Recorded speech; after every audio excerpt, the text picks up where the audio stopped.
As digital disruption is taking place more frequently and extensively in today's context, this video essay is dedicated to discuss the question of, is digital disruption likely to lead to widespread changes in the relationship between the media and the public sphere in Asian region?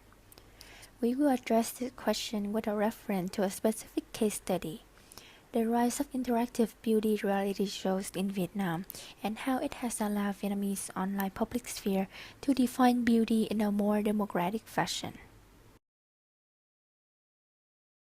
To begin with, public sphere is an assembly of individuals that forms a community for which an identifiable space is not necessary, according to Habermas 1991.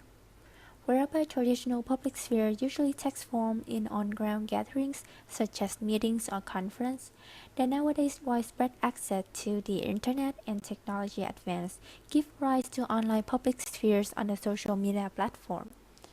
As Bakes and Nguyen argued in 2008, online public sphere is more democratized. Let's see how this argument is reflected in the shaping of beauty standard in response to the digital disruption occurred to the beauty reality show industry in Vietnam. Previously, beauty pageant is the most common type of beauty reality show aired exclusively on TV channels. TV is a one-way mass medium, as Paliwuda, Andrews, and Chen described in 2015. So it allowed little or no interaction and engagement between the audience and the show. Therefore, results of beauty pageants are, from its basic mechanism, determined almost exclusively by a board of judges. Bennett Windsor points out in 1999 that the judges are often selected independently by the organizing committee and hold for themselves beauty standards which we, by no means, can validate or prove to be representative of the majority's opinion. However, a brief look into the digital landscape of Vietnam reported by Nielsen Vietnam in 2016 reveals a digital disruption that forced the beauty reality show industry to expand its platform and dramatically change its relationship with the public audience. 3 out of 4 Vietnamese people now watch photos and TV shows through online platforms, with 9 out of 10 owning a smartphone, which leads to a trend in on-demand videos. Facebook and YouTube are the two video watching platforms most commonly used by the Vietnamese.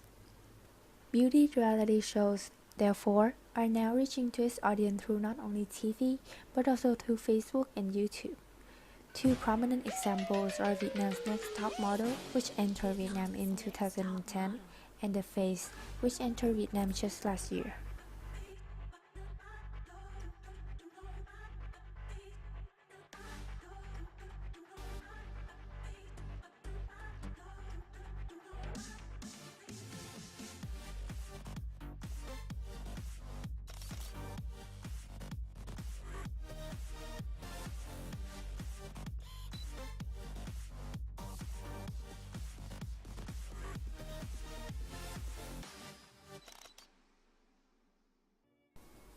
Unlike traditional beauty pageants, these two shows are highly interactive reality game shows where participants take part in a non-tournament elimination contest.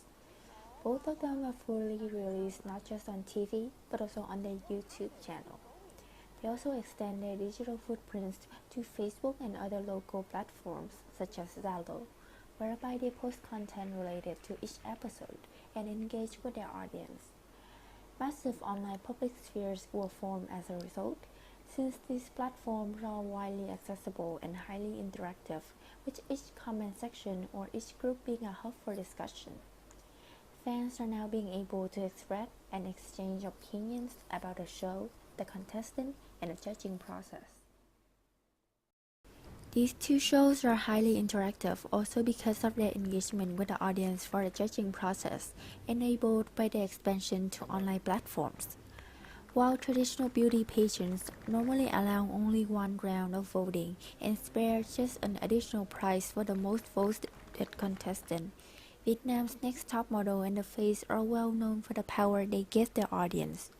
Fans are allowed to vote, whereby significantly or totally determine the results of several important rounds, ranging from the online casting to the final round. With such democratic power given, fans enthusiastically participated in online public sphere to share and advocate for their beauty standards.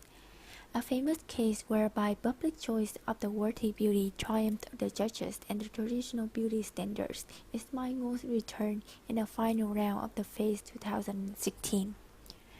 My Ngo has always been an atypical beauty contestant, with her bold and well-built physique of an athlete, as well as her strong personalities. She was not considered model materials, but fans were raging across online platforms upon her being eliminated from the contest because they considered her to be representative of the modern and daring woman image with independent opinions and a healthy beauty. Such support from a strong online fan base allowed My Ngo to win the online voting race with flying colors and return to the final round of the Face.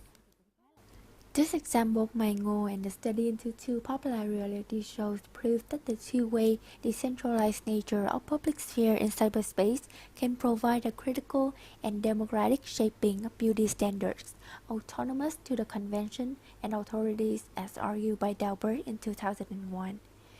It also showed the digital disruption effects on all aspects of the relationship between Vietnamese online public spheres and the Vietnamese beauty reality shows.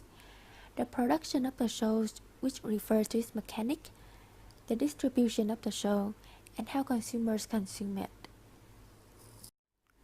Hainunen's analysis in 2011, therefore, can be conclusive for this specific case. The consumer's behaviors are prone to changes in response to digital disruption, which in turn affects their needs, the key determinant of beauty's reality show's production and distribution strategy.